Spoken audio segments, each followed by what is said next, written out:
दिखाओ DPPR।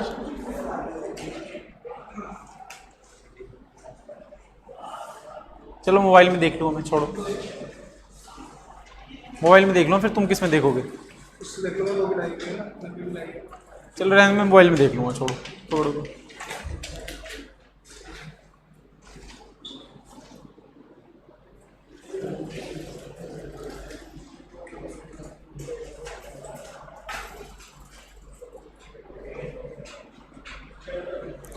DPP2 की कुछ क्वेश्चन लीव करने हैं, मैंने बता दिया था इक्विवेलेंट वेट वाले, वो हम डॉक्स में करेंगे।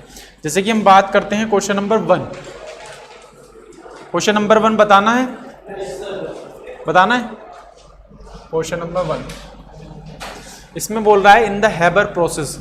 हाँ, अगर हैबर प्रोसेस बोलेगा तो हैबर प्रोसेस की इक्वेशन आपको ध्यान रखनी है ना। हैबर प्रोसेस अमोनिया बनाने का मेथड होता है, तो आपको इक्वेशन याद होनी चाहिए। N2 + 3H2 = 2NH3। ये हैबर प्रोसेस की इक्वेशन है, आपने पहले भी कहीं देखी होगी, तो ये आपको पता होनी चाहिए। ठीक है, कह रहा है कि इसमें हाइड्रोजन कितनी है? 30 लीटर। नाइट्रोजन कितनी है? 30 लीटर। ये सब गैसेज हैं, ये भी गैस, ये भी गैस, ये भी गैस। कह रहा है कि जितनी अमोनिया मिलनी चाहिए थी उसका कितना मिल रही है? 50% मिल रही है। 50% ऑफ एक्सपेक्टेड प्रोडक्ट। जितनी मिलनी चाहिए थी कितनी मिल रही है उसकी? 50% मिल रही है जी। ठीक है, कह रहा है कि बताओ रिएक्शन होने के बाद गैस का कंपोजिशन क्या होगा। आप इसको ऐसे समझें, एक कंटेनर है, ऊपर से भेज रहे हैं नाइट्रोजन गैस, नीचे से भेज रहे हैं हाइड्रोजन गैस। दोनों गैस यहाँ मिलेंगी, मिलने के बाद क्या बन जाएगी? अमोनिया। और अमोनिया हम यहाँ से निकाल लेंगे, है ना। ये लेकिन वो ये बोल रहा है कि प्रोडक्ट कितना है? जितना मिलना चाहिए था उसका कितना परसेंट मिला है? 50%। पहले हम यहाँ ये देख लेते हैं कि मिलना कितना चाहिए था। ठीक है, तो कोई बता सकता है कि 30 लीटर 30 लीटर ये 30 लीटर ये, तो अमोनिया कितना बनना चाहिए? कैसे निकालेंगे इसको? पहले नंबर ऑफ मोल्स कैसे निकालो? Divide by 22.7। ठीक है, इसके मोल आ जाएंगे, इसके मोल आ जाएंगे, फिर स्टाइकियोमेट्रिक कोफिशिएंट डिवाइड, वो लिमिटिंग रिएजेंट 1 और 3 से डिवाइड करके जो कम वैल्यू होगी वो हमारी क्या बन जाएगी? Limiting reagent. ये क्वेश्चन एक तरीके से और हो सकता है, मोल निकाल के तो हो ही सकता है। एक तरीका और है इसमें मैं एवोगैड्रो लगा सकता हूं। एवोगैड्रोस लॉ पढ़ा है, रूल नंबर 5 क्या बोलता है? Volume is proportional to number of moles. बताया था कि नंबर ऑफ मोल्स की जगह मैं क्या मान सकता हूं? वॉल्यूम। लेकिन ये कब वैलिड है? जब गैसेस हों, सिर्फ रिएक्टेंट में भी गैसेस हों, प्रोडक्ट में भी गैसेस। तो ऐसे क्वेश्चन जिसके अंदर रिएक्टेंट भी गैसेस हो, प्रोडक्ट भी गैसेस हो, तो वहां आपको मोल निकालने की जरूरत नहीं है, आप वॉल्यूम से भी डील कर सकते हैं। क्योंकि एवोगैड्रो लॉ ये बोलता है कांस्टेंट टेम्परेचर एंड प्रेशर, जो काम मोल करेगा वही काम क्या करेगा? Volume. Volume is directly proportional to M. आप मोल से करो तब भी आंसर आ जाएगा, थोड़ा लेंथी हो जाएगा। वॉल्यूम से करो शॉर्ट में जाएगा। और एवोगैड्रोस का आप यूज भी सीख जाओगे कि एवोगैड्रो यूज कहां करना है। तो अब मैंने मोल नहीं निकाले, मैं डायरेक्ट लिमिटिंग रिएजेंट निकालूंगा। कैसे? 30/1 30/3। कोई ये पूछ सकता है कि मोल निकाल के क्या हो जाएगा? अल्टीमेटली 22.7 जो आप डिवाइड करेंगे ना लास्ट में, वो फिर से कट जाएगा। दोनों से कर सकते हैं इस क्वेश्चन को। बेस्ट तरीका ये है एवोगैड्रो का। अगर आप ये इस्तेमाल करोगे तो आप यूज करना सीखोगे एवोगैड्रो को यूज कहां करना है न्यूमेरिकल्स। बताओ ये कितना आएगा? 30। तो लिमिटिंग रिएजेंट क्या आ गया? हाइड्रोजन। अब जैसे मैं मोल से डील कर सकता हूं, ऐसे वॉल्यूम से कर सकता हूं। बताओ 3 से कितना मिला? 2। 1 से कितना मिलेगा? 2/3। कितने लीटर है? 30 लीटर। 30 लीटर से कितना मिलेगा? 2/3 मल्टीप्लाई बाय 30, तो कितना आ जाएगा? 20 लीटर। बताओ 20 लीटर बननी चाहिए थी, नहीं बननी चाहिए थी? लेकिन बन रही कितनी है? 50%। मतलब कितनी मिल रही है? 20 का 50 कितना आएगा? 10 लीटर। 10 लीटर मिल रही है। अब 10 लीटर अगर अमोनिया बन रही है तो बताओ, अब मैं उल्टा जा रहा हूं वापस, हाइड्रोजन कितनी खर्च हुई होगी? 10 लीटर अगर अमोनिया बन रही है तो हाइड्रोजन जो कि 30 लीटर है कितनी खर्च हुई होगी ताकि आपको 10 लीटर मिल जाए? तो आप कैसे निकालेंगे? हाइड्रोजन के कितने मोल है? 3। कोफिशिएंट कितना है? 3। इसका कोफिशिएंट कितना है? 2। कितना लेना है? 10 लीटर। तो कितना आ गया? 5 या 15 और 30 कितने लीटर? 15 लीटर बची नहीं बची? खर्च कितनी हो गई? 15 लीटर खर्च हो गई। ली थी हमने 30 लीटर, कितना बचा? 15 लीटर हाइड्रोजन गैस बच गई। ये वो कंडीशन है जब रिएक्शन पूरी रिएक्ट नहीं कर रही है, सिर्फ 10 लीटर अमोनिया मिल रही है। अब इसको देखो जरा, उल्टा जा रहा हूं वापस। कितना लिया था नाइट्रोजन? 30 माइनस कोफिशिएंट कितना है? 1। उसका कितना है? 2। कितनी है? 10। तो 2 5 या 10, तो 30 में से 5 गए, कितना आ गया? 25 लीटर। इतनी बच जाएगी। तो नाइट्रोजन हमने भरी 30 लीटर, हाइड्रोजन हमने भरी 30 लीटर, दोनों के बीच में रिएक्शन हुई। रिएक्शन होने के बाद हाइड्रोजन पूरी खर्च नहीं हो पाई, नाइट्रोजन पूरी खर्च नहीं हो पाई, है ना? तो हाइड्रोजन कितनी बच गई? 15 लीटर बच गई हाइड्रोजन। हालांकि खर्च हो जानी चाहिए थी सारी, लेकिन रिएक्शन इफिशिएंट नहीं हो रही है पूरी। नाइट्रोजन कितनी बच गई? 25 लीटर। अमोनिया कितनी है? 10 लीटर। ये पूरी की तीनों गैस बाहर आ जाएंगी ना, अमोनिया भी बाहर आ जाएगी, हाइड्रोजन भी बाहर आ जाएगी, नाइट्रोजन भी बाहर आ जाएगी। अमोनिया कितनी बाहर आएगी? 10 लीटर। हाइड्रोजन कितनी बाहर आएगी? 15 लीटर। नाइट्रोजन कितनी बाहर आएगी? 25 लीटर। ऑप्शन में चेक कर लो इन तीनों में से कौन सा है। अब मुझे बता दो कौन सा ऑप्शन टिक करूं? डी सही है भाई? अच्छा क्वेश्चन था ये, चाहो तो आप इसको नोट कर सकते हो। तो पहले रिएक्टेंट से प्रोडक्ट निकाला, फिर प्रोडक्ट का 50% निकाला, फिर 50% के हिसाब से फिर वापस रिएक्टेंट निकाल लिया और फिर घटाता चला गया और कुछ नहीं कराया। बड़ा क्वेश्चन था ये। तो नीट में आया हुआ है, पहले पीएमटी के नाम से होता था। तो इसको नोट जरूर करें इस क्वेश्चन को।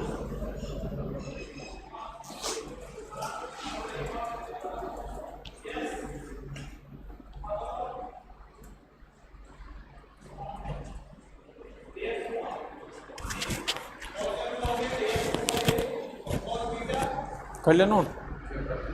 तुमने कर लिया था ये? तो आज ऐसे करें 15 क्वेश्चन डिस्कस कर लें। ऐसी तो कहा था कि 15-15 करके एक डीपी 2 दिन में ऐसे करेंगे, क्योंकि फिर साथ में थ्योरी भी चलती रहेगी ना। एक डीपीपी 2 दिन में करेंगे, साथ में थ्योरी भी चलती है, वरना पूरी डीपीपी में पूरा टाइम बीत जाएगा।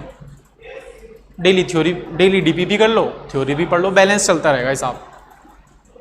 ठीक है भाई? 15 आज कर लेना, 15 कल हो गई खत्म। ऐसी इसी तरीके से थर्ड करेंगे 15-15।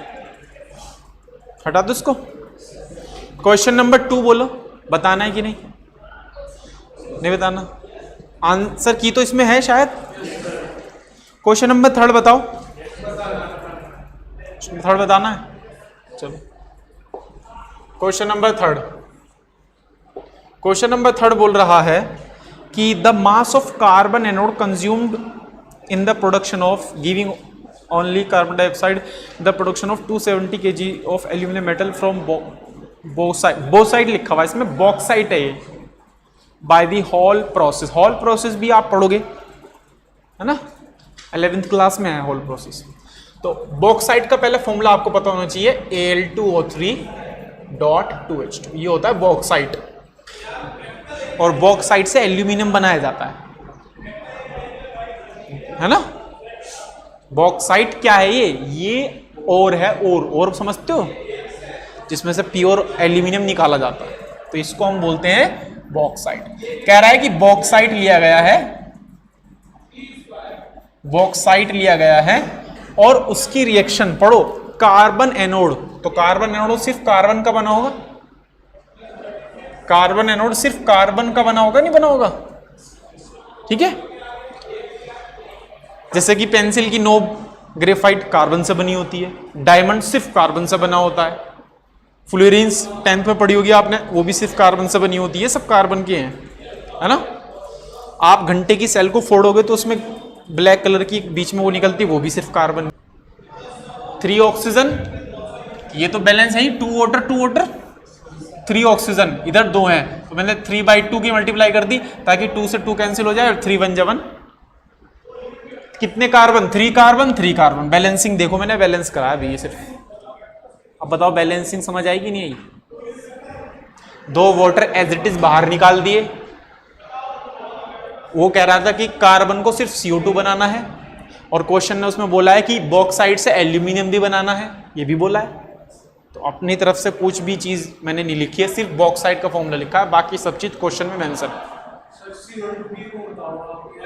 बैलेंसिंग तो ये देखो 2 वाटर, इधर कितने ऑक्सीजन है? 3, लेकिन इधर मेरे पास CO2 है, इसको 3 कैसे बनाऊं? 3/2 ना कर दूं, 2 से 2 कैंसिल हो जाएगा, 1 आ जाएगा और 3 1 जा 3 आ तो गया। कार्बन 3/2 तो यहां भी 3/2, सॉरी सही है भाई, ये कार्बन 1 है, इधर भी 3/2 कार्बन, इधर भी 3/2। अब ठीक है, ये 3/2। अब पढ़ो जरा रिएक्शन को, क्या कह रहा है? कह रहा है कि कितना एल्यूमिनियम बनाना? 270 kg। पूछ रहा है कि कितना कार्बन कंज्यूम होगा, ये पूछा है। अब कर सकते हो? अब तो सिंपल है, मास से पहले क्या निकालूंगा? मोल्स। बताओ 270 अपॉन 227 नंबर ऑफ मोल्स। बोलो केजी है तो किलो मोल आएगा कि नहीं आएगा? ग्राम है तो मोल आएगा। बताओ 2 मोल एल्यूमिनियम कितने मोल कार्बन से मिलता है? 3/2 से। 1 से कितना मिलेगा? 3/2 मल्टीप्लाई बाय 2, तो इतने से कितना मिलेगा? 3/2 इंटू 2 मल्टीप्लाई बाय 10, 2 5 जा 10, 5 3 जा 15, 15/2 किलो मोल। लेकिन हमें मास बताना ना, कार्बन का मास बताओ कितना होता है? 12 होता है कि नहीं होता है? तो यहां लिखा आपने 12, तो बताओ 2 छिक्का 12, 15 छिक्का 90, बताओ 90 किलो है कोई ऑप्शन? 90 kg। ठीक है, कर लो इसको भी नोट, अच्छा क्वेश्चन था, ठीक क्वेश्चन।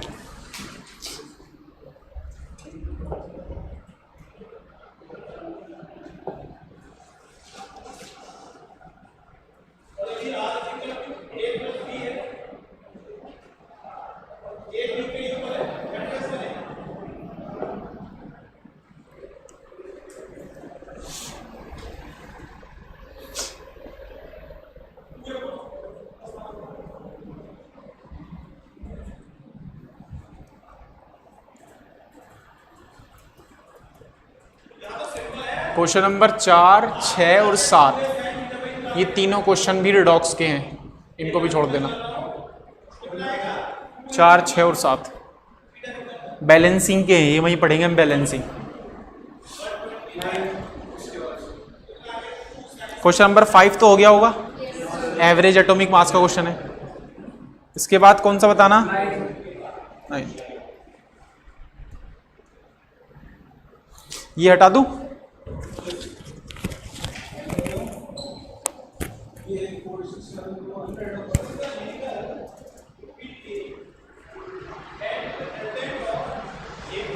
भाई ये वाले ऑक्सीजन मैंने अलग बैलेंस किए हैं, देखो ये 2 वाटर और 2, इनको काउंट मत कर लेना भाई, ये ऑक्सीजन तो यहां से बैलेंस है ही, तो इसलिए मैं सिर्फ इन ऑक्सीजन को देखकर बैलेंस कर रहा हूं बस, और कुछ नहीं। ठीक है, नहीं ये उड़ जाता है, ये इसका डॉट वस्तु मतलब भाई हाइड्रेटेड फॉर्म में है, इसके साथ 2 वाटर के मॉलिक्यूल है, तो रिएक्शन होगी तो ये उड़ जाएगा।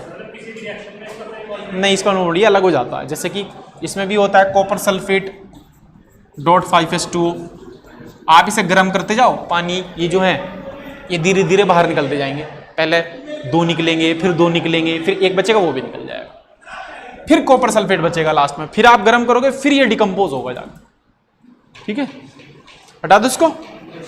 नेक्स्ट क्वेश्चन कौन सा पूछा गया है? 9th, तुमसे भी नहीं हुए और बाकी 9th हो गया। 9th कह रहा है कि what volume of oxygen gas measured at 0 degree centigrade and 1 atom is needed to burn completely 1 litre of propane gas measured under the same condition. ये तो फर्जी है। प्रोपेन क्या होती है? C3H8। कंबशन हमेशा ऑक्सीजन की प्रेजेंस में होता है और प्रोडक्ट हमेशा याद रखना CO2 प्लस H2O वाटर। ये भी गैस, ये भी गैस, ये भी गैस, ये भी गैस।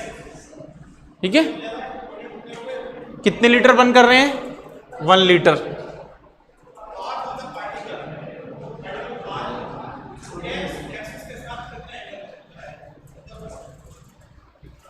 और क्या पूछा है? ऑक्सीजन का वॉल्यूम पूछा है। बैलेंस तो करो इसको। 3 carbon 3 carbon, 8 hydrogen 8 hydrogen. Oxygen count करो, 3 2 जा 6 और 4 10, 5 2 जा 10। ठीक है, अब जरा एवोगैड्रो लॉ को याद करो। सारी गैसेज है कि नहीं है? लगाएंगे तभी जब सारी गैसेज होंगी रिएक्टेंट प्रोडक्ट में। एक तरीका तो ये है, इसके मोल्स निकालूं, फिर मोल से कंपेयर, एक मोल के लिए 5 मोल तो इतने मोल्स के लिए कितना, फिर वापस से फिर वॉल्यूम निकालो। एक तरीका। दूसरा तरीका एवोगैड्रोस लॉ, कि गैसेस के वॉल्यूम को मैं मोल की तरह ट्रीट कर सकता हूं। तो आप क्या लिखोगे? 1 लीटर के लिए कितना चाहिए? 5। 1 लीटर ये तो कितना आंसर आएगा? 5। खत्म आंसर। 5 लीटर देख लो कौन सा है। सी यारा। बताओ इसमें क्या था? बैलेंसिंग थी और कुछ नहीं था। कंबशन सारी गैस ही होता है। प्रोपेन गैस होती है, ऑक्सीजन गैस होती है, CO2 गैस होती है। जब किसी चीज को गर्म करोगे तो पानी लिक्विड रहेगा या भाप बनकर उड़ जाएगा? वो खुद गैसेस होता है। बताओ अब। प्रोपेन उसने गैस बोल ही दिया है, प्रोपेन गैस। आप क्या बचा इसमें? कुछ नहीं।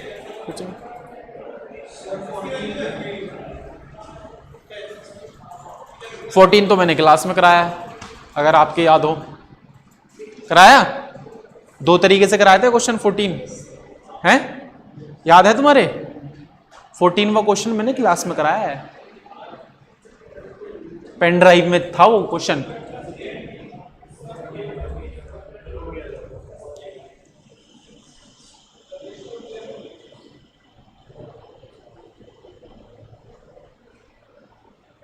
हो गया? क्वेश्चन नंबर 14 पूछा है, हालांकि मैंने क्लास में करा दिया है। कह रहा है कि how many gram of concentrated nitric acid in solution should be used to prepare. एक सॉल्यूशन है जो है 70% W/WHNO3, नहीं कराया था मैंने और बोला था, ऐसे याद आया? कंटेनर एक क्लास में कराया मैंने, पेन ड्राइव में, आपको भी कराया मैंने। और कितना बनाना है? क्या बनाना है?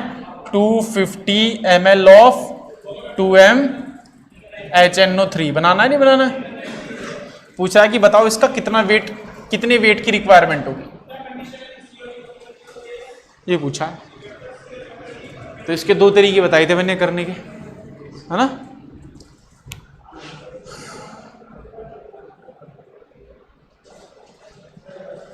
इसका वेट पूछा है। एक कन्वर्जन का फॉर्मूला बताया था मैंने, मोलैरिटी इज इक्वल्स टू, याद है? Percentage W/W, density 10, molar mass of, बताया था। इतनी मोलैरिटी का सॉल्यूशन बनाना है, इतने W/W वेट से बनाना है, और डेंसिटी हमें पता नहीं है। सोल्यूट का मोलर मास मैं निकाल लूंगा, HNO3 का 63 होता है, तो मोलैरिटी कितनी लेनी है? 2 mmWW 70, डेंसिटी 10, सोल्यूट का मोलर मास कितना लेना है? 63। बताओ यहाँ से डेंसिटी आ जाएगी कि नहीं आ जाएगी?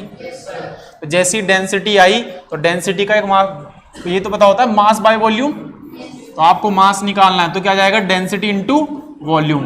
डेंसिटी वहां से रखोगे 2 × 63/70 × 10, और वॉल्यूम आपको पता ही है कितना है? 250 ml। खत्म क्वेश्चन, यहां से वेट निकल जाएगा। और इसका आंसर मेरे याद है 45 आ रहा था, 45 आ रहा था ना? और बताओ 15 15 लास्ट कर लेते हैं, बाकी 15 कल करेंगे, तो ये पूरी हो जाएगी। जाओ तीनों, अरुंधति, श्रेय और नव्या, सर बुला रहे, जाओ।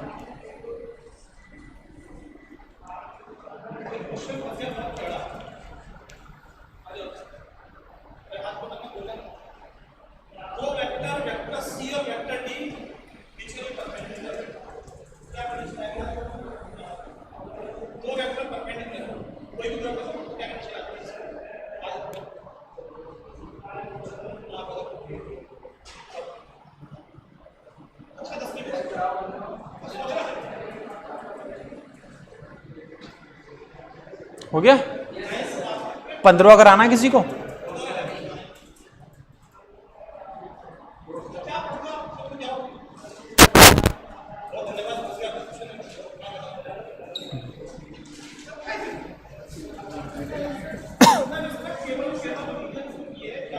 ये बंद कर दो।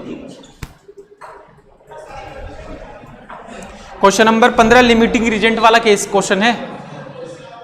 क्वेश्चन नंबर 15 बताना है जी।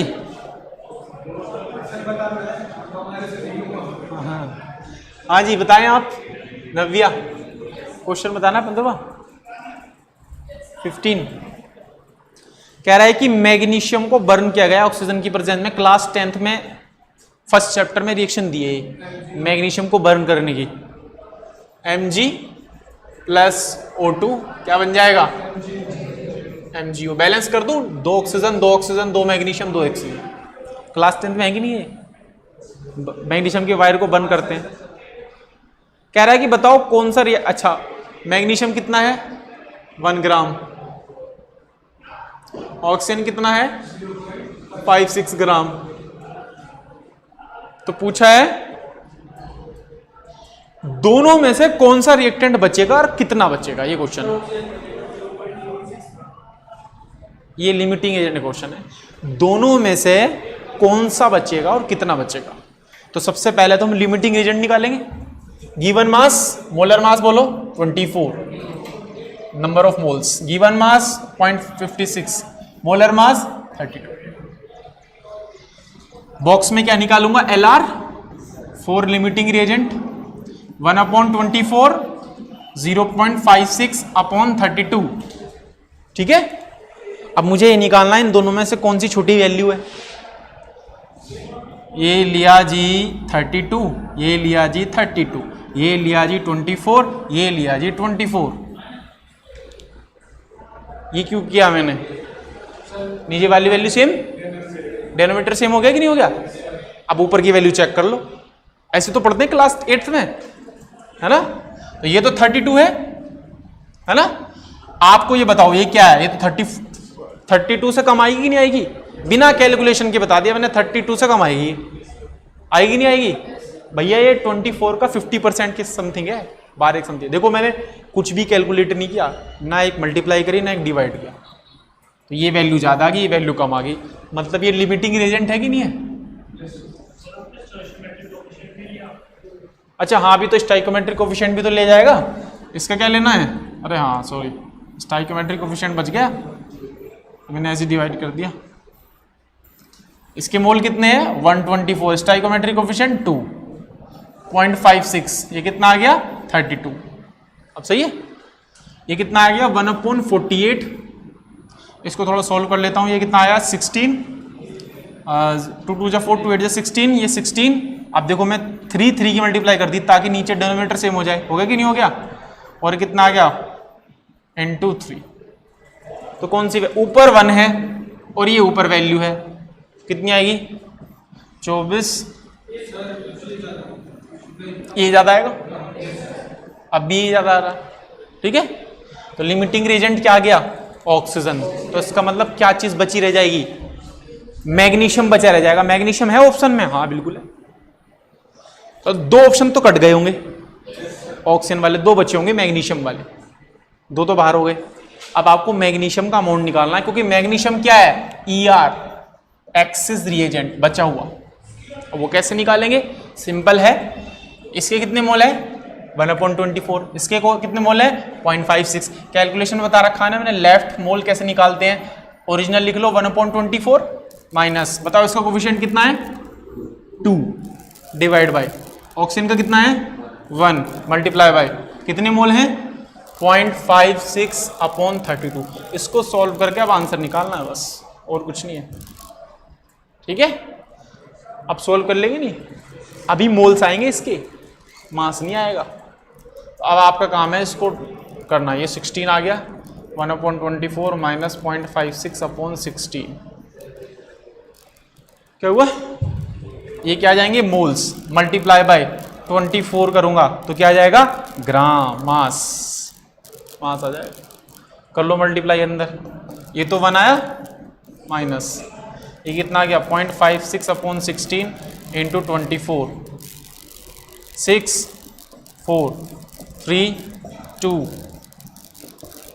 8 1 माइनस 2 0.84 0.16 ग्राम है कोई, देख लो आप।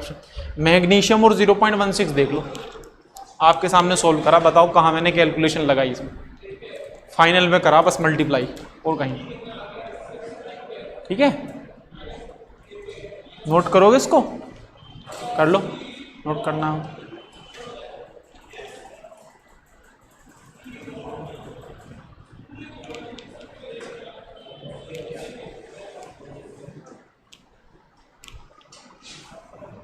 तो आज यहीं तक करते हैं, आधी हो गई, आधी कल। अब ये बताओ थ्योरी में क्या चल रहा था, हैं? कैरेक्टरिस्टिक्स ऑफ, तुम्हें कहाँ तक पढ़ाया?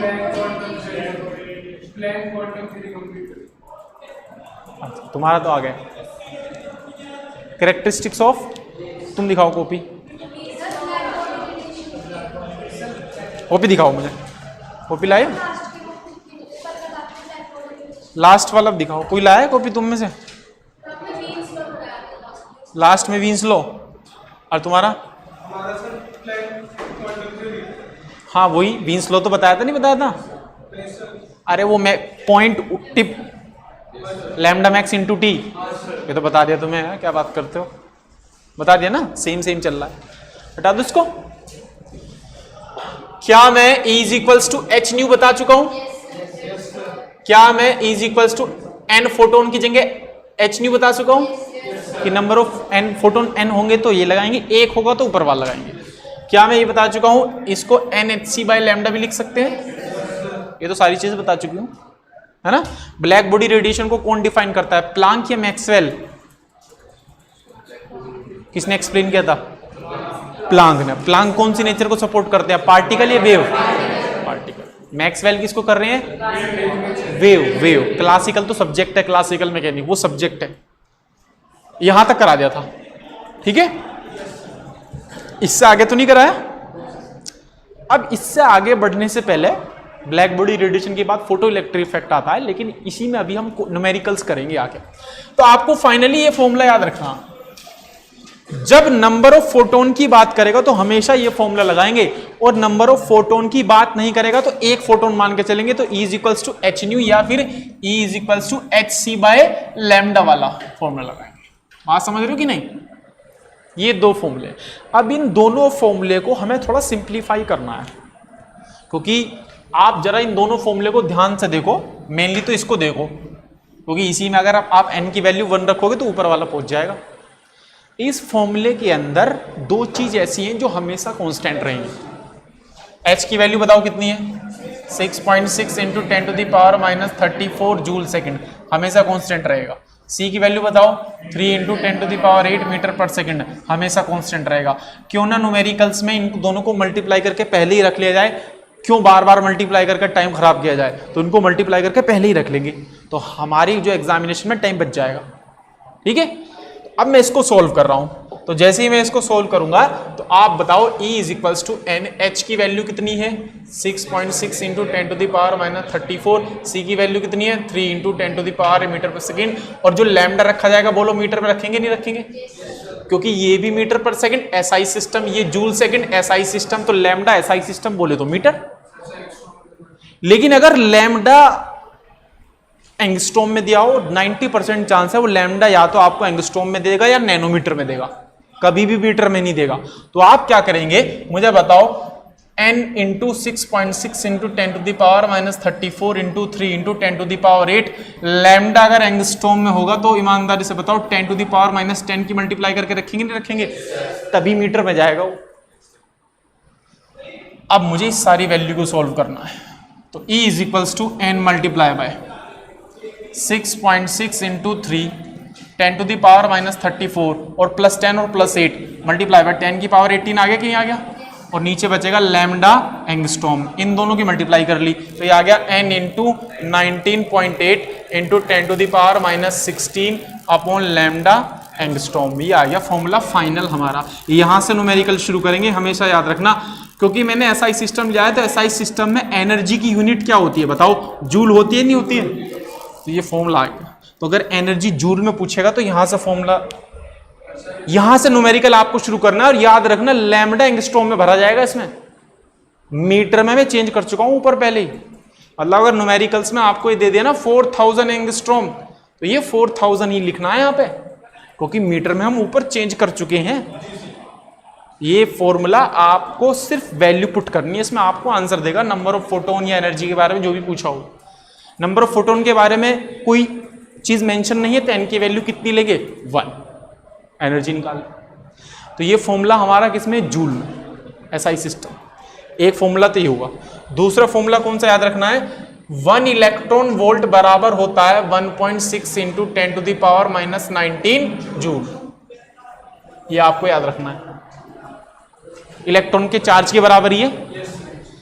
अब मुझे बताओ यहां से 1 जूल बराबर कितने इलेक्ट्रॉन वोल्ट होंगे? 1/1.6 इंटू 10⁻⁻19 इलेक्ट्रॉन वोल्ट। उस वैल्यू को मैं यहां पुट कर रहा हूं, E is equals to n multiply by 19.6 into 10⁻⁻68 upon lambda angstrom. अभी तक तो जूल में था, इसको अगर आपको इलेक्ट्रॉन वोल्ट में करना हो तो क्या करेंगे? डिवाइड कर दूं 1.6 इंटू 10⁻⁻19 से। इस सारी वैल्यू को सॉल्व करना है। इस सारी वैल्यू को सॉल्व करोगे बहुत इंटरेस्टिंग वैल्यू आएगी, 1235 अपॉन लैम्डा एंगस्ट्रॉम। लेकिन अब ये फॉर्मूला, अब ये इसकी यूनिट हो जाएगी इलेक्ट्रॉन वोल्ट, और ये पर एटम निकलेगी एनर्जी, मतलब एक एटम की निकलेगी। तो ये दोनों फॉर्मूले नोट कर लो, फिर हम न्यूमेरिकल करेंगे इसमें। यहां तक तो कर लिया था, यहां से करो।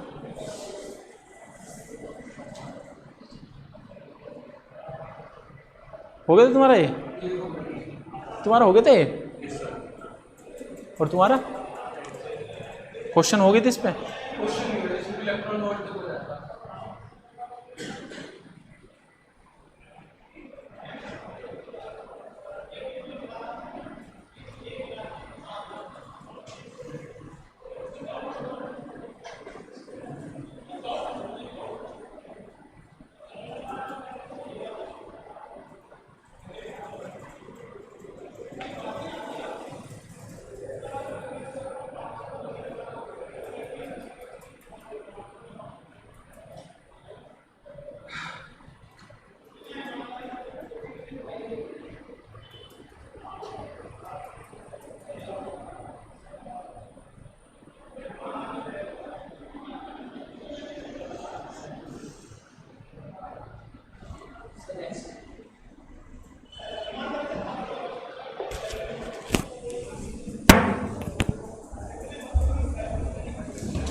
हो गया? पहले क्वेश्चन करते हैं इसमें, पहले सिंपल क्वेश्चन करेंगे।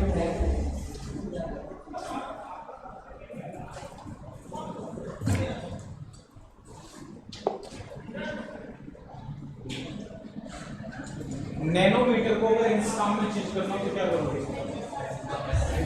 1 nanometre is equals to 10 angstrom.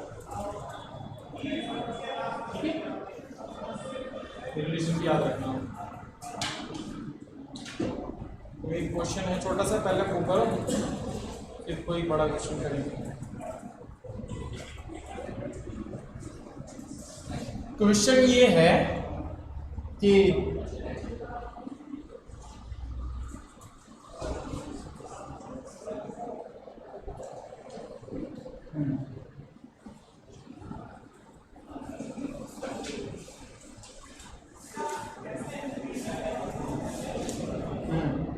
पहले तो आप सिंपल क्वेश्चन बताओ, 1 मोल फोटोन लेने हैं, 1 मोल फोटोन, 1 मोल फोटोन की एनर्जी बतानी है अगर फ्रीक्वेंसी गिवन है 5 × 10⁴ हर्ट्ज। देखो लैम्डा गिवन नहीं, फ्रीक्वेंसी गिवन है, फ्रीक्वेंसी के लिए कौन सा लगे तो फॉर्मूला को देखना, वो जो दो फॉर्मूले थे वो लैम्डा के लिए है। बताओ ये सिंपल क्वेश्चन है।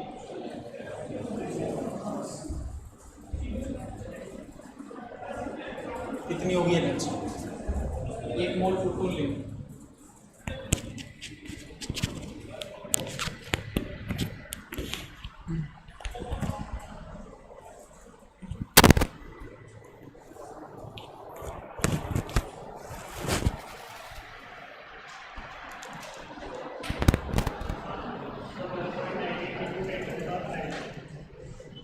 ठीक, यूनिट कौन बताएगा? जूल।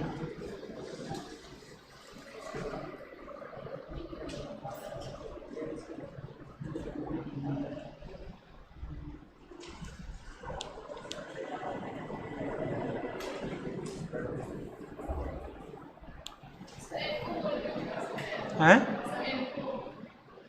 क्या N2O?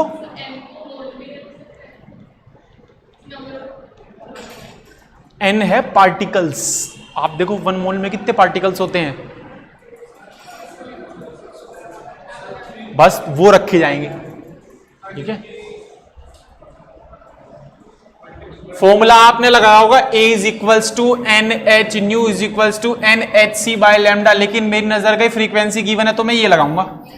अगर लैम्डा होता तो मैं एक्सटेंडेड वर्जन लगाता, दो मेरे पास है उनमें से कोई सा।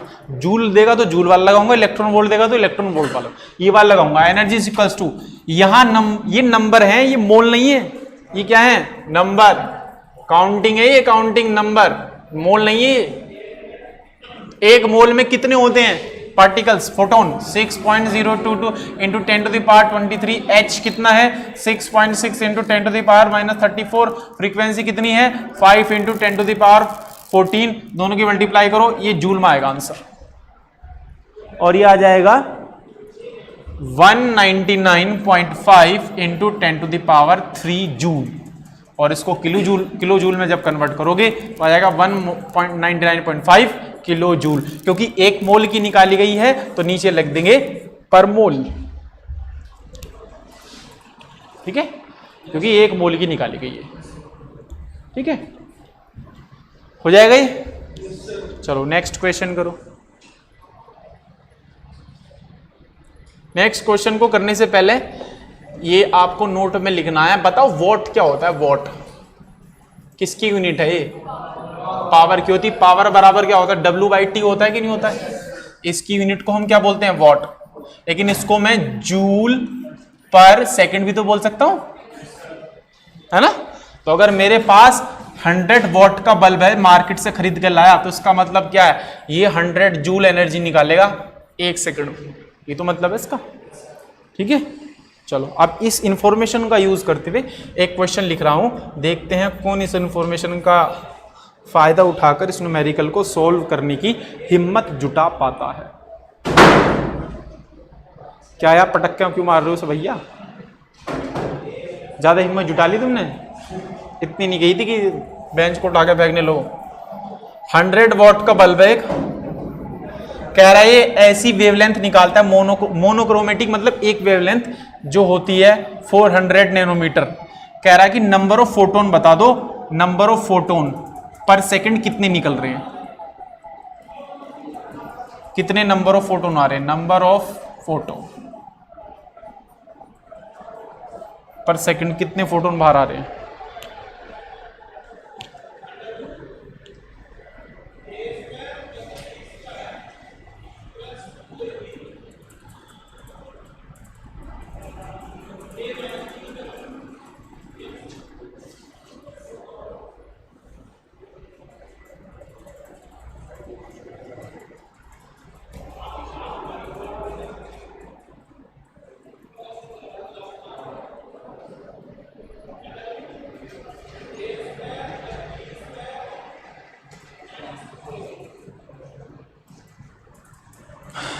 बताओ जरा।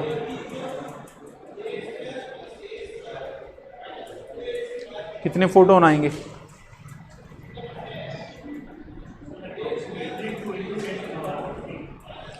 2 × 10⁻15। गलत है।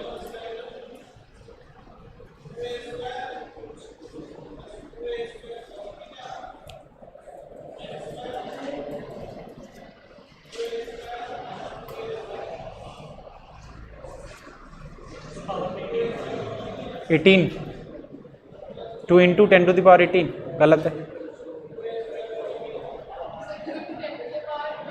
ये सही आंसर। फॉर्मूला लगाएंगे E = N × देखो एनर्जी जूल में आएगी तो 19.8 × 10⁻16 अपॉन लैम्डा इन एंगस्ट्रॉम। N निकालना है 19.8 × 10⁻16। बताओ लैम्डा एंगस्ट्रॉम में 4000 हो जाएगा कि नहीं हो जाएगा? 400 नैनोमीटर दिया लेकिन 4000 एंगस्ट्रॉम हो जाएगा। एनर्जी 1 सेकंड में नंबर ऑफ फोटोन निकालने हैं तो 1 सेकंड में ही एनर्जी लेंगे। बताओ कितनी आएगी? 100 जूल आ जाएगी नहीं आ जाएगी? इसको सोल्व कर लो, एन की वैल्यू निकाल लो और एन आ जाएगा अप्रोक्सीमेट 2 × 10⁻20 पर सेकंड। निकाले तो नीचे क्या लिख देंगे? पर सेकंड। ठीक है।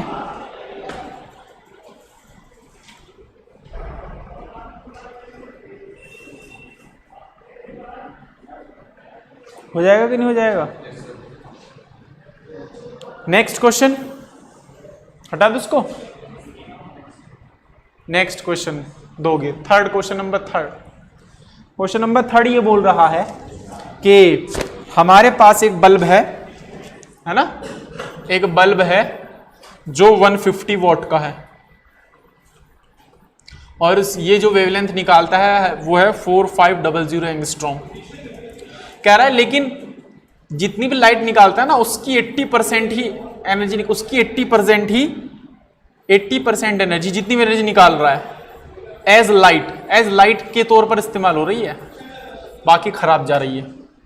तो बताओ नंबर ऑफ फोटॉन्स कितने होंगे? Number of photons per second.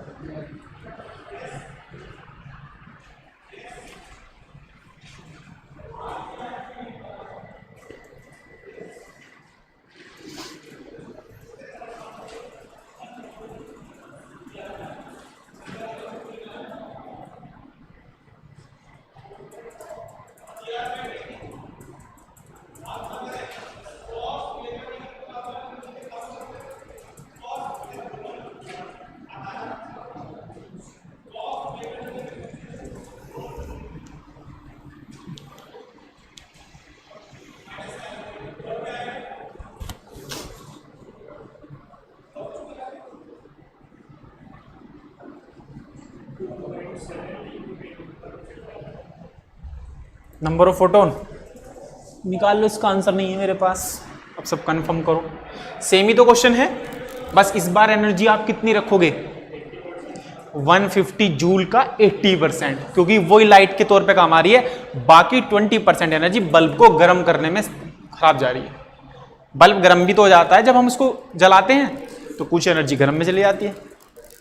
तो आप ये मैं लिख देता हूं 150 × 80% यूज होगी is equals to number of photons 19.8 into 10⁻16 lambda already angstrom में, इसको सॉल्व कर लेना, आंसर आ जाएगा एन की वैल्यू। ठीक है।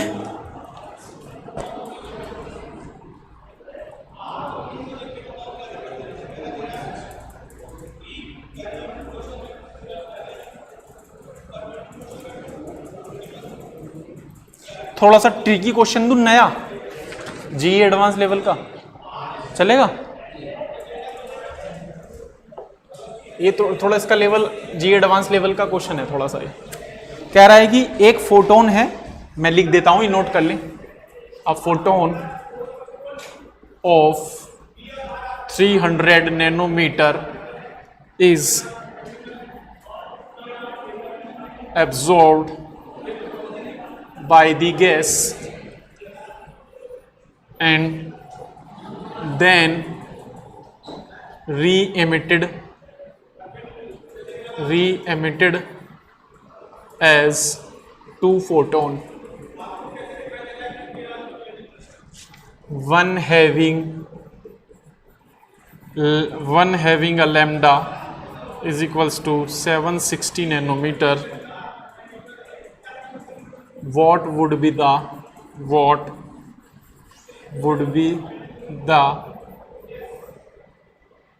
lambda of second photon? Lambda of second photon की लैम्डा क्या होगी? नया क्वेश्चन है थोड़ा।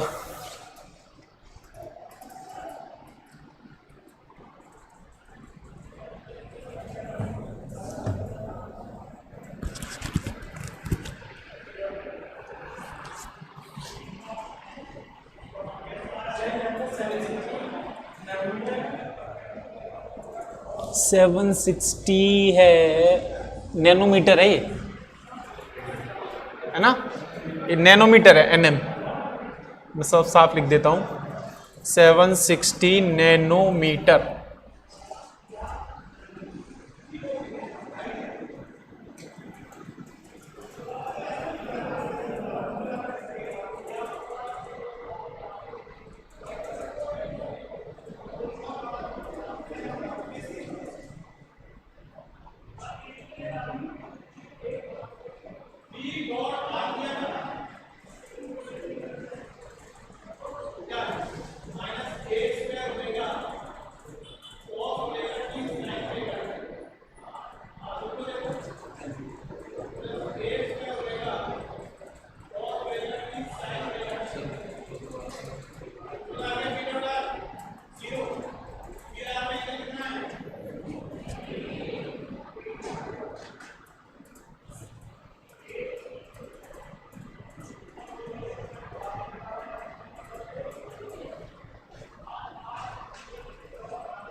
पता नहीं,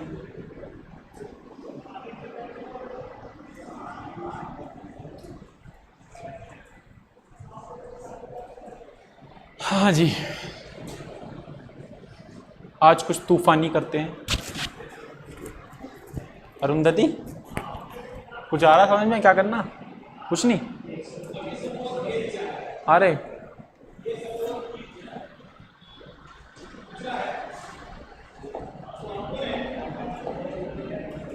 थोड़ा सा दिमाग लगे, मतलब अलग हटका क्वेश्चन है ये, एडवांस में रिपीट नहीं होते क्वेश्चन। अब देखो मैंने कराई कैसे क्वेश्चन, लेकिन दे दिया कैसा, लेकिन है कॉन्सेप्ट बेसिक की, है बेसिक।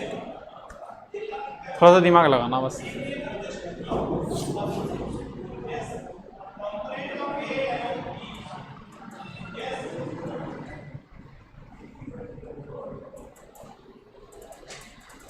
सोचो श्रेय, क्या सोच सकते हो?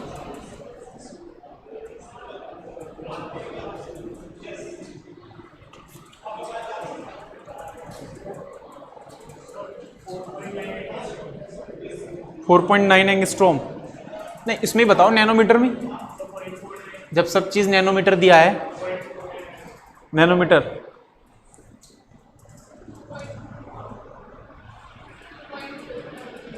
2.4 तुम्हारा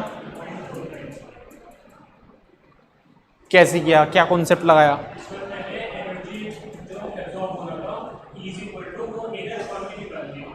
हाँ देखो, ये क्वेश्चन ऐसे होगा, ये गैस का सैंपल है, ठीक है, इस पे मैं लाइट गिरा रहा हूं। कितने वेवलेंथ की लाइट गिरा रहा हूं? फोटोन गिरा रहा हूं। कितने वेवलेंथ का? 300 नैनोमीटर का। इसकी कुछ ना कुछ एनर्जी होगी, is equals to H C by lambda के हिसाब से लैम्डा वेवलेंथ की कोरोस्पोंडिंग कुछ एनर्जी होगी कि नहीं होगी? जब इसके गैस के ऊपर ये फोटोन गिराया, लेकिन इसने इमिट कितने फोटोन किए? 2, जिसमें एक की वेवलेंथ कितनी गिवन है? 760 नैनोमीटर। लैम्डा 1 निकाल दिया, लैम्डा 2 तो निकालना आपको। इसकी भी एनर्जी होगी E1, लैम्डा 2 की एनर्जी क्या होगी? E2। कंजर्वेशन ऑफ एनर्जी नहीं पढ़ा आपने? जितनी एनर्जी आप इनपुट करोगे, टोटल एनर्जी भी तो उतनी होनी चाहिए कि नहीं होनी चाहिए? तो मैं क्या लिख दूं? E is equals to E1 plus law of conservation. बताओ ई को क्या मैं ये लिख सकता हूं एच सी बाय लैम्डा लिख सकता हूं, लैम्डा कितना है 300, E1 को एच सी बाय लैम्डा कितना है 760, E2 को एच सी बाय लैम्डा ये तो निकालना है, देखो दोनों तरफ एच सी कैंसिल कॉमन ले गए, कुछ बचा इसमें क्वेश्चन में, कुछ देखो मैंने चेंज भी नहीं करा क्योंकि दोनों तरफ नैनोमीटर कट हो जाएगा तो चेंज करने की रिक्वायरमेंट ही नहीं है। तो यहां से 1/λ2 आ गया 1/300 माइनस 1/760। अब इसको सोल्व कर लेना, एलसीएम वगैरह लेके आंसर हो जाएगा आपका। ठीक है, कंजर्वेशन ऑफ एनर्जी लगाया। अगर एक फोटोन गया है और 2 फोटोन निकले हैं, एक फोटोन की energy is equals to 2 photon की एनर्जी, ये ज्यादा एनर्जी का होगा, ये कम एनर्जी के होंगे, खत्म बात।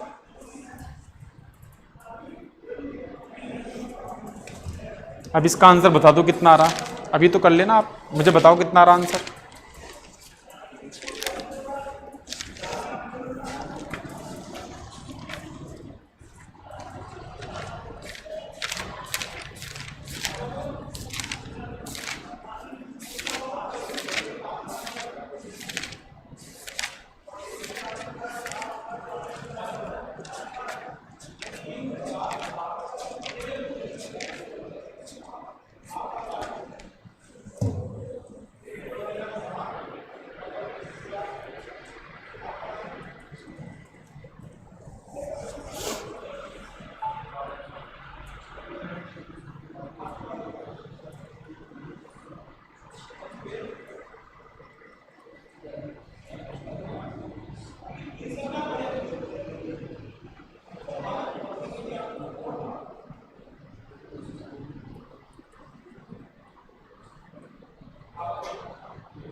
कितना आया?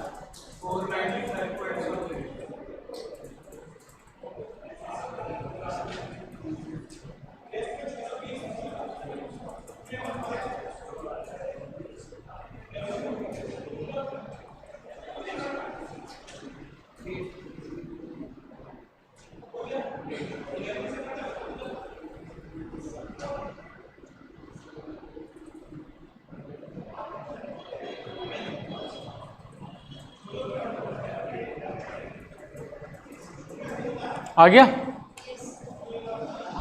चलो अब इसको आगे देखते हैं, हो जाएगा कि नहीं हो जाएगा। नेक्स्ट जो पार्टिकल नेचर को फेनोमेना सपोर्ट करती है वो उसका नाम है photo electric effect.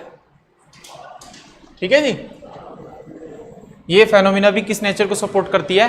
Particle nature. Albert Einstein का कंट्रीब्यूशन है फोटो इलेक्ट्रिक इफेक्ट में, उनको नोबेल प्राइज मिला था इसके लिए, है ना।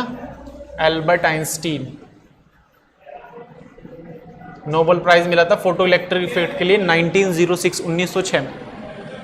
फोटो इलेक्ट्रिक इफेक्ट होता क्या है ये तभी एक्सप्लेन किया जा सकता है जब हम लाइट को पार्टिकल मानते हैं, उसके अलावा एक्सप्लेन नहीं किया जा सकता। एक ट्यूब लेंगे ग्लास ट्यूब, उसके अंदर एक मेटल लेंगे, मेटल किसी कोई भी मेटल ले लेंगे, और सामने ये मेटल काम करेगा कैथोड का, और सामने कोई डिटेक्टर लगा देंगे जिसके ऊपर प्लस चार्ज होगा और जो इलेक्ट्रॉन को पकड़ने का काम करेगा।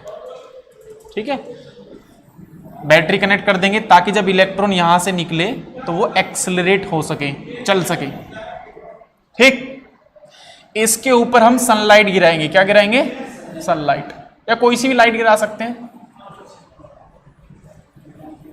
ठीक है, लाइट गिराने पर जो मेटल है, ये जो मेटल लिया है आपने, मेटल की जो प्लेट ली है, इसके अंदर इलेक्ट्रॉन होंगे। लाइट गिराने पर ये मेटल की प्लेट है, इसके अंदर जो इलेक्ट्रॉन है उनकी एनर्जी बढ़ेगी, वो प्लेट के सरफेस को छोड़कर बाहर आ जाएंगे। ये रहे, जैसे ही ये बाहर आए सामने इनको कौन सी प्लेट चमक रही है? प्लस। आप वोल्टेज ओपन करोगे तो किसकी तरफ भागना शुरू कर देंगे? प्लस की तरफ। ठीक है, तो सनलाइट की प्रेजेंस में मेटल के सरफेस से इलेक्ट्रॉन का निकलना, इसको बोलते हैं फोटो इलेक्ट्रिक इफेक्ट। क्यों? क्योंकि आप लाइट गिरा रहे हो, और लाइट किससे मिलकर बनी है? फोटोन से। फोटोन के गिराने पर इलेक्ट्रॉन निकले तो इफेक्ट क्या है? Photo electric. फोटोन गिराए हैं और इलेक्ट्रॉन निकले हैं, ठीक है। फिर यहां पर करंट बहना शुरू हो जाएगी, है ना, इसको बोलेंगे फोटो करंट। इलेक्ट्रॉन की वजह से तो बह रही है ना, फोटोन की वजह से जो इलेक्ट्रॉन निकले हैं, फोटो, है ना, photo electronic current, photo electronic current.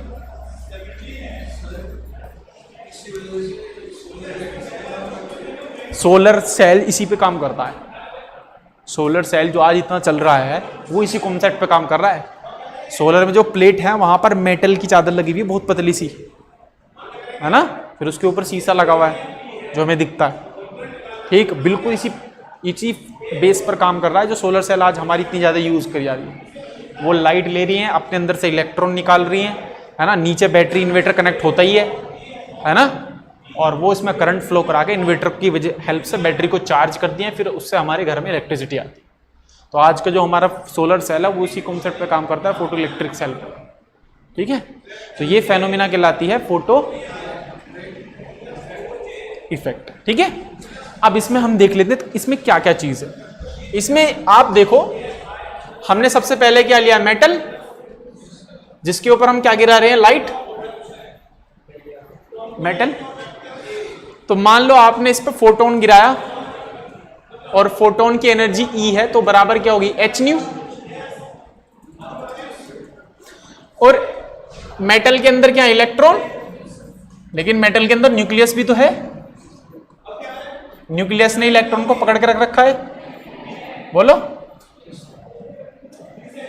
तो न्यूक्लियस, मेटल का न्यूक्लियस और मेटल के इलेक्ट्रॉन दोनों के बीच में अट्रैक्शन है। इस अट्रैक्शन को अगर तोड़ना है तो कुछ ना कुछ तो एनर्जी देनी पड़ेगी, वो एनर्जी तो बाहर से मिल रही है हमें, अट्रैक्शन को तोड़ने के लिए चाहिए, ठीक है। तो मान लो इस अट्रैक्शन को तोड़ने के लिए जो एनर्जी चाहिए, जैसे ही अट्रैक्शन टूटे तो बोलो इलेक्ट्रॉन बाहर आ जाएगा, नहीं आ जाएगा? तो मिनिमम वो एनर्जी जो किसी इलेक्ट्रॉन को मेटल के सरफेस से बाहर निकाल दे, मिनिमम वो एनर्जी, तो कम से कम इतनी एनर्जी तो आपको गिरानी पड़ेगी मेटल के ऊपर। जैसे कि अगर मैं आपसे बोलता हूं ये मेटल 10 जूल एनर्जी चाहता है अपने अंदर से इलेक्ट्रॉन निकालने के लिए, तो गिरने वाली एनर्जी अगर 9 जूल है तो आप इसमें से इलेक्ट्रॉन नहीं निकाल सकते, कम से कम 10 जूल चाहिए ही चाहिए। और अगर 15 जूल है तो बहुत बढ़िया बात है, 10 जूल निकालने में चली जाएगी, बचेगी 5 जूल, उस 5 जूल से वो इलेक्ट्रॉन भागना शुरू कर देगा, काइनेटिक एनर्जी में कन्वर्ट हो जाएगी, ठीक है। एनर्जी एक फॉर्म से दूसरी फॉर्म में कन्वर्ट होती रहती है।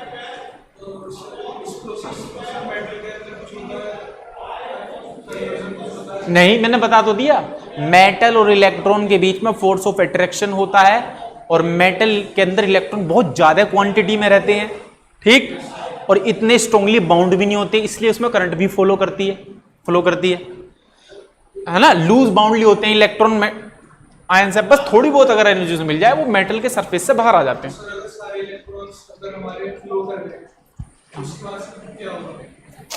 पूरे सर्किट में फ्लो होना शुरू हो जाएगा, पूरे सर्किट में करंट मिल जाएगी हमें, उस करंट का इस्तेमाल हम इन्वर्टर के थ्रू बैटरी को चार्ज करने में कर लेंगे। सारे क्यों निकलेंगे? वापस से फिर इधर वो आ रहे हैं ना, वो ऐसे घूम रहा है ना, उधर से जाके फिर घूम जाएंगे, फिर निकलेंगे, फिर घूम जाएंगे। अल्टीमेटली हमारा एम है करंट ऑब्टेन करना, करंट हमें मिलती रहेगी, है ना। जैसे आपने पीछे देखा ना, ये इलेक्ट्रॉन ऐसे निकले, ऐसे गए, फिर वापस से ऐसे आ जाएंगे बैटरी के थ्रू जाके। तो कुल मिला के हमारा मकसद करंट ऑब्टेन करना है, बैटरी चार्ज हो जाएगी। जैसे कि इन्वर्टर आपने देखा होगा, सोलर सेल जब लगती है तो साथ में इन्वर्टर और बैटरी भी लगता है, नहीं लगता? लगता है, नहीं लगता है? क्यों? उससे बैटरी वो चार्ज कर लेगा ना, और साथ तब आपकी फिर आप उससे फैन वगैरह कुछ भी चला सकते हैं। हालांकि डायरेक्ट अगर सोलर सेल से डायरेक्ट कनेक्ट करो तब भी चल जाएगा, कोई इश्यू नहीं है, लेकिन बैटरी इन्वर्टर हम इसे लगाते हैं ताकि बैटरी चार्ज हो जाए और रात में भी हम उसको यूज कर सके, ठीक है जी सर। तो ये है, तो मिनिमम जो एनर्जी है, इस एनर्जी के कोरस्पॉन्डिंग फ्रीक्वेंसी होगी कि नहीं होगी? भाई ये मिनिमम मान लो E इज इक्वल्स टू, मैं इसके लिए लिख रहा हूं मेटल का जो इलेक्ट्रॉन है उसकी जो एनर्जी है उसके भी लिए h न्यू लगा सकता हूं। मिनिमम जितनी एनर्जी आपको चाहिए तो फ्रीक्वेंसी भी तो मिनिमम चाहिए होगी, नहीं होगी? मिनिमम एनर्जी के कोरोस्पोंडिंग जो मिनिमम फ्रीक्वेंसी होगी वो कहलाएगी थ्रेशोल्ड फ्रीक्वेंसी। क्या कहलाएगी? कि भैया इतनी तो चाहिए ही चाहिए। अगर आप मेटल है ना वो मेंशन करेगा आपको। और इस एनर्जी को ना एक नया नाम दिया गया है, नया नाम है इसका वर्क फंक्शन। ये नाम है इसका वर्क फंक्शन। तो वर्क फंक्शन वो एनर्जी, वो मिनिमम एनर्जी होती है कि अगर आप मेटल के ऊपर उसको गिराओ तो मेटल के अंदर से इलेक्ट्रॉन जस्ट बाहर आ जाएगा, चलेगा नहीं, वो जस्ट बाहर आ जाएगा। और उस वर्क फंक्शन के कोरस्पॉन्डिंग जो फ्रीक्वेंसी है वो कहलाती है थ्रेशोल्ड फ्रीक्वेंसी। और अगर मैं उसको और एक्सटेंड करूं तो भाई ये इसे वर्क फंक्शन को डिनोट वैसे फाई से करते हैं, फाई ऐसे करके इसे डिनोट किया जाता है। तो मुझे बताओ, ये लिखा मैंने फाई मतलब वर्क फंक्शन, इसके कोरस्पॉन्डिंग एनर्जी एच न्यू, ये मिनिमम होता है तो ये भी क्या होगी? मिनिमम। तो लेकिन आप अगर लैम्डा लिखोगे तो लैम्डा तो मैक्सिमम होगा कि नहीं होगा? क्योंकि वो इनवर्सली प्रोपोर्शनल है। तो इस लैम्डा को बोलते हैं थ्रेशोल्ड वेवलेंथ। तो अगर आपसे कोई थ्रेशोल्ड फ्रीक्वेंसी और थ्रेशोल्ड वेवलेंथ की डेफिनेशन पूछने लगे या फिर वर्क फंक्शन की एनर्जी पूछ लगे, ये क्या है हमारा? Work function. और ये क्या है हमारा? Threshold frequency. तो वर्क फंक्शन की देखो मैं कैसे डेफिनेशन बताऊंगा। Minimum energy required to eject the electron from metal surfaces is known as work function of that metal. Work function की डेफिनेशन। फ्रीक्वेंसी, थ्रेशोल्ड फ्रीक्वेंसी की definition, minimum frequency required of falling photon to eject the electron from the metal surface is known as threshold frequency. Same definition है। Maximum wavelength of falling photon required to eject the electron from the surface of the metal is known as threshold wavelength. तीनों की definition same है। यहां maximum लगाना, इन तीनों में, इन दोनों में मिनिमम लगाना। ठीक है कि नहीं? तो अगर मैं आपसे पूछता हूं, ईमानदारी से बताना, एक मेटल सरफेस है जिसका वर्क फंक्शन 10 जूल है या 10 इलेक्ट्रॉन वोल्ट बोल दिया मैंने, चलो ज्यादातर इलेक्ट्रॉन वोल्ट में देगा वो, और मैंने इसके ऊपर 15 इलेक्ट्रॉन वोल्ट की एनर्जी का फोटोन गिराया। बताओ इलेक्ट्रॉन निकलेगा कि नहीं निकलेगा? निकलेगा। सिर्फ निकल के रुक जाएगा या कुछ एनर्जी लेकर भागना शुरू कर देगा? कितनी एनर्जी से भागेगा? वो 5 इलेक्ट्रॉन वोल्ट काइनेटिक एनर्जी में बदल जाएगी, उससे वो भागना शुरू कर देगा। मतलब 5 इलेक्ट्रॉन वोल्ट की एनर्जी से बाहर आएगा, नहीं आएगा? और इस एनर्जी, ये एनर्जी क्या होगी? काइनेटिक। ये क्या है? Work function.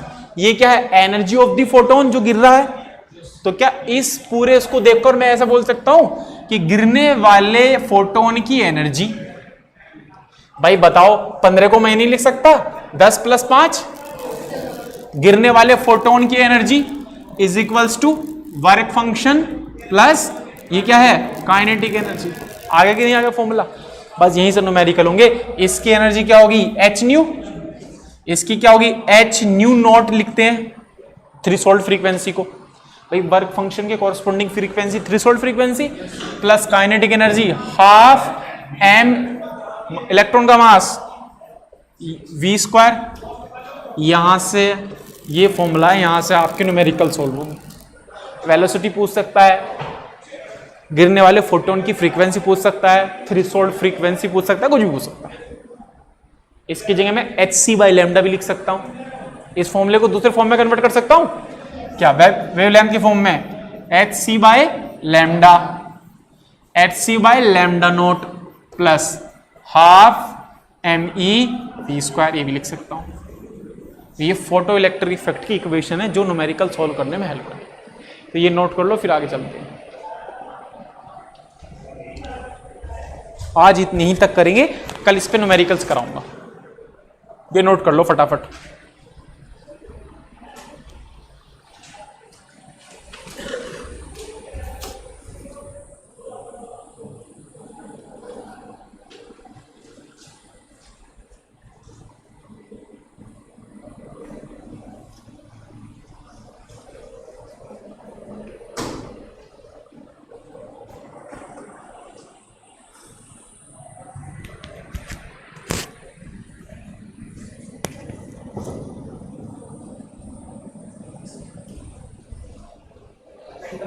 हमारी क्लास में थोड़ा आता तो मैं आपको क्लास में ले गए ये भी रखता हूँ।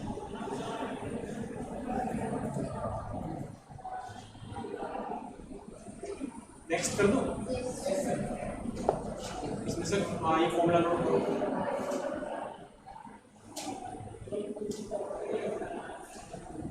हाँ भाई बताए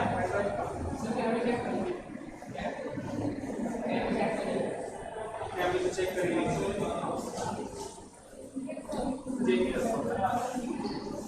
ध्यान नहीं निकालिए